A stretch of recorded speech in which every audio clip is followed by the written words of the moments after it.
Welcome back to our channel where we dive into the darkest corners of the unknown. Today we're taking you on a spine-chilling journey down haunted highways and cursed roads. These aren't just stories, they are terrifying encounters with cars that seem to have a life or perhaps a death of their own. So buckle up because this road trip is about to get very dark, very fast. Our first story takes us to the misty roads of Surrey, England. In 2002, police officers in Surrey received a call from a shaken member of the public. The caller reported seeing a set of car headlights lose control and swerve off the A3 road. Officers set off to investigate, but things got puzzling. They could find no trace of a recent car crash, as the witness described. Instead, they found a Vauxhall stuck nose first in a ditch, covered in overgrown foliage. Inside was a decomposing human body. Disturbingly, further investigation linked this scene to a crash estimated to have happened 5 months earlier. So, what exactly did the witness see? A trick of the light? Or perhaps a spectral replay of the crash 5 months prior? We'll leave it up to you to speculate. Our next tale takes us back to the Cold War era, to the shadowy streets of Eastern Europe, where fear and mystery walked hand in hand. During the 1960s and 70s, a legend spread like wildfire, one that would haunt the memories of many. It was the legend of the Black Volga, a car that became synonymous with dread. This ominous car, pitch black with strange white accents, was more than just a vehicle. It would appear out of nowhere, gliding silently through the streets as if it were a ghostly apparition. Some whispered that the car's headlights were the eyes of a malevolent entity, watching and waiting. It was said to be a harbinger of doom, a sign that something terrible was about to happen. Those who saw it often vanished without a trace, leaving behind only fear and unanswered questions. Parents warned their children to stay inside after dark, to avoid attracting its attention and becoming its next victim. The fear was palpable, and the legend grew with each retelling. Some claimed the car belonged to the KGB, used to abduct dissidents and silence opposition. Others whispered that it was driven by priests, collecting souls of the recently departed, adding a supernatural twist to the tale. The image of priests in a graveyard shrouded in darkness only fueled the fear and speculation. The Black Volga became a symbol of fear, a representation of the unknown and the unseen threats lurking in the shadows. It represented the ever-present threat of surveillance, the feeling that someone was always watching. The truth behind the Black Volga may never be known, shrouded in mystery and fear. Was it a tool of oppression, used by the government to instill fear and maintain control? Or was it a figment of collective paranoia, a manifestation of the anxieties of the time? Perhaps it was something more sinister, a dark force that fed on the fear of the people. The stories persist, a chilling reminder of a time when fear ruled the streets, and the Black Volga was the embodiment of that fear. Even today, the legend of the Black Volga continues to captivate and terrify, a ghostly echo of a dark past. Story 3. Bonnie and Clyde's bullet-ridden car. Bonnie Parker and Clyde Barrow were notorious for their string of robberies and murders across the United States in the 1930s. Their crime spree captured the imagination of the public, turning them into infamous folk heroes and villains of the Great Depression era. Their weapon of choice, aside from their firearms, was a 1934 Ford Model 18 V8. This car was not just a means of transportation, it was a symbol of their daring escapades and their ability to evade law enforcement time and time again. On May 23, 1934, Bonnie and Clyde's luck ran out. After months of relentless pursuit, the law finally caught up with them.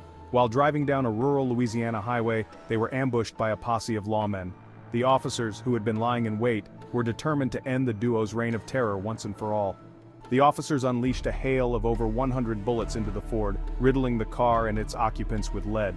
The sheer number of bullets fired was a testament to the fear and determination of the lawmen to ensure Bonnie and Clyde would not escape this time. The car, its once polished exterior now pockmarked with bullet holes, became an instant icon of the duo's bloody legacy. It stood as a grim reminder of the violent end that awaited those who lived by the gun. Photographs of the bullet-riddled Ford with Bonnie and Clyde's lifeless bodies sprawled across the seats were splashed across newspapers nationwide. These images shocked the public and cemented the duo's place in the annals of American crime history. Today the car is a macabre tourist attraction, on display at Whiskey Pete's Casino in Primm, Nevada. it draws countless visitors each year, all eager to catch a glimpse of the infamous vehicle. Visitors can stand mere inches. The sight of the car up close is both fascinating and chilling, a tangible connection to a violent past. Some say that the car is more than just a historical artifact. It is believed by many to be haunted, carrying with it the restless spirits of Bonnie and Clyde. There have been reports of strange occurrences surrounding the vehicle. Lights flickering, unexplained cold spots, and eerie sounds have all been attributed to the car. Some visitors claim to have felt a sudden chill, a sense of unease, as if they were being watched. This feeling of being observed has left many with an unsettling experience. Others report hearing whispers, faint echoes of gunshots, or even catching a fleeting glimpse of Bonnie and Clyde themselves. These ghostly sightings add to the car's mystique and draw even more curious onlookers. The car stands as a testament to a turbulent period in American history. It is a symbol of the lawlessness of the era and the ultimate price paid by those who defied the law. The bullet-ridden Ford remains a powerful reminder of Bonnie and Clyde's notorious legacy. Chapter 4. The Jumping Car of Cape Town. In 2004, amidst the bustling streets of Cape Town, a bizarre event unfolded. Several witnesses staying at a local guest house were awakened by a loud crash in the dead of night. Rushing outside, guests and staff were met with a sight so strange it sent chills down their spines. A parked Renault was seen moving, but not in any way a car should move. The car, with no driver and no keys in the ignition, was jumping backwards twice before crashing into a tree. The engine was off, the parking brake was engaged, and there was no logical explanation for the car's sudden movements. News of the jumping car spread quickly, and soon, the guest house found itself at the center of a media frenzy. A representative of Renault offered a possible explanation of a rusty start cable causing a short circuit. But that did little to comfort the witnesses, who were still spooked by what they had seen. Some were convinced it was the work of the other world. The mystery of the jumping car of Cape Town remains unsolved. Story 5. James Dean's Little Bastard. In 1955, the rising Hollywood talent, James Dean, was tragically killed in a car crash at the age of 24 while driving his Porsche 550 Spider, nicknamed Little Bastard. Dean, known for his roles in Rebel Without a Cause and East of Eden, was just 24 years old when his life was cut short. Dean's death sent shockwaves through Hollywood and beyond. Fans around the world mourned the loss of a promising young star whose career had only just begun to shine. His untimely demise left a void in the hearts of many. But the story doesn't end with Dean's death. The wreckage of his beloved Porsche Little Bastard seemed to carry a dark legacy of its own. The wrecked Porsche was purchased by George Barris, a car customizer. Barris, known for his work on iconic vehicles like the Batmobile, saw potential in the twisted metal. Strange and disturbing incidents began to plague anyone who touched the Little Bastard. It was as if the car carried a curse, bringing misfortune to all who came into contact with it. The car reportedly broke free of its trailer, crushing a mechanic's legs. This was just the beginning of a series of eerie events. Parts salvaged from the wreckage caused accidents and injuries to their new owners. The engine, the tires, even the smallest components seemed to bring bad luck. One man was killed in a car crash after installing the Porsche's engine in his own vehicle. The engine, which had once roared with life, now seemed to carry a deadly curse. Another was seriously injured when the car's tires blew out simultaneously. The tires, which had once gripped the road with precision, now seemed to betray their new owner. The curse of Little Bastard seemed to follow the car's remains. Each piece of the car seemed to carry a piece of the dark legacy. The car disappeared under mysterious circumstances in 1960. It was as if the car had vanished into thin air, leaving behind only questions and fear, or simply vanished. The Little Bastard was never seen again. Its disappearance only added to the mystique and fear surrounding it.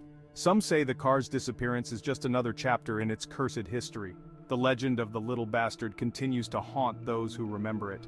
Dean's friend, Alec Guinness, was one of the first to get a sense of the car's evil nature, warning Dean just a week before his death not to get in the vehicle or he would be dead within the week.